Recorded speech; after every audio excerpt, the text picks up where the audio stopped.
ক্রিকেটের প্রেমে মজে ক্লাস 4-এ পড়া অবস্থায় ছেড়েছিলেন স্কুল। বাবা মাকে বুঝিয়েছিলেন পড়ালেখা দিয়ে নয়, ক্রিকেট খেলতে পারলেই উজ্জ্বল করবেন তাদের মুখ।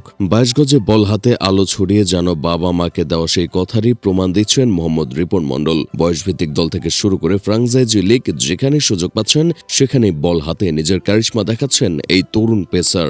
গতির সঙ্গে আছে ভ্যারিয়েশন, আছে দারুণ গেম সেন্স ও পারফেক্ট ইয়ংকার করার দক্ষতা। সব মিলিয়ে রিপন মণ্ডল যেন হয়ে উঠেছেন নিজেই নিজের তুলনা। ফার্স্ট বোলারদের সহজাত বৈশিষ্ট্য হচ্ছে ঝড়ো গতি। ছোটবেলা থেকেই যা ভরপুর ছিল গাইবান্ধার ছেলে রিপনের মধ্যে। ফার্স্ট বোলিংয়ে আইডল মানতেন প্রোটিয়া তারকা পেসার ডেল স্টেইনকে। স্বপ্ন দেখতেন বড় হয়ে স্টেইনের মতো তুখোড় পেসার হবেন। সেই স্বপ্ন থেকে সারাদিন পড়ে থাকতেন মাঠে। কখনো স্কুল ফাঁকি দিয়ে, কখনো বা পরীক্ষা না দিয়েও ক্রিকেট নিয়ে মজে থাকতেন এই প্রতিভাবান তরুণ। পাড়া মহল্লায় টেপ টেনিস ক্রিকেটে তার গতিময় বোলিং দেখে বড় ভাইরা বলতেন, তুই ক্রিকেট বলে অনুশীলন শুরু কর, তোকে দিয়ে হবে।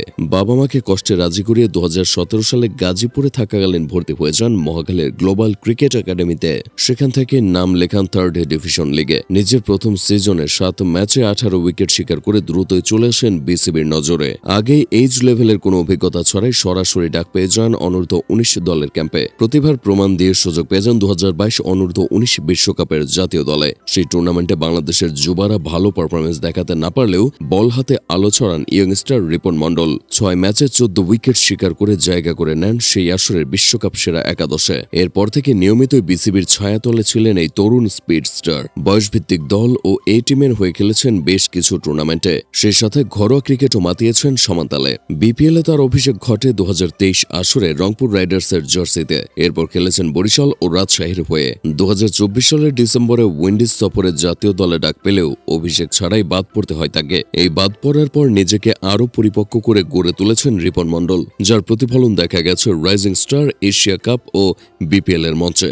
2025 সালে বাংলাদেশ এ দলের হয়ে রাইজিং এশিয়া কাপে 6.75 ইকোনমিতে 11 উইকেট নিয়ে হয়েছেন সর্বোচ্চ উইকেট শিকারী। সেই সাথে সেমিফাইনাল ও ফাইনালে 2টি সুপার ওভারে দেখিয়েছেন নিজের দুর্দান্ত বোলিং কারিশমা। 2025-এর বিপিএল আসর রংপুরের বিপক্ষে একটি ম্যাচে সুপার ওভারে বল হাতে দলকে জিতিয়েছেন এই ইয়াং সেন্সেশনাল। বল হাতে দুর্দান্ত রিপন, ব্যাট হাতেও খুব একটা মন্দ নয়। লোয়ার অর্ডারে টুকটাক ব্যাট চালানোর সক্ষমতা রয়েছে তার মাঝে। নাম শুনে অনেকে তাকে হিন্দু ধর্মের অনুসারী মনে করলেও আদতের রিপন একজন মুসলিম ঘরের সন্তান। মাঠে যতটা আগ্রাসী তার বডি ল্যাঙ্গুয়েজ, মাঠের বাইরে ঠিক ততটাই কোমল তার মন। সম্প্রতি নিজ উদ্যোগে শীতার্ত মানুষদের মাঝে কম্বল বিতরণ করতে দেখা গেছে তাকে। উড়ন্ত ফর্ম ধরে রাখতে পারলে জাতীয় দলে আবারও ডাক পেতে খুব বেশি অপেক্ষা করতে হবে না তাকে। আর তাহলে মুস্তাফিজের পর রিপনের মাঝে নতুন এক ডেথ ওভার স্পেশালিস্টকে খুঁজে পাবে বাংলাদেশ। ভিডিওটি ভালো লেগে থাকলে আমাদের ইউটিউব চ্যানেলটি সাবস্ক্রাইব করে সাথেই থাকুন।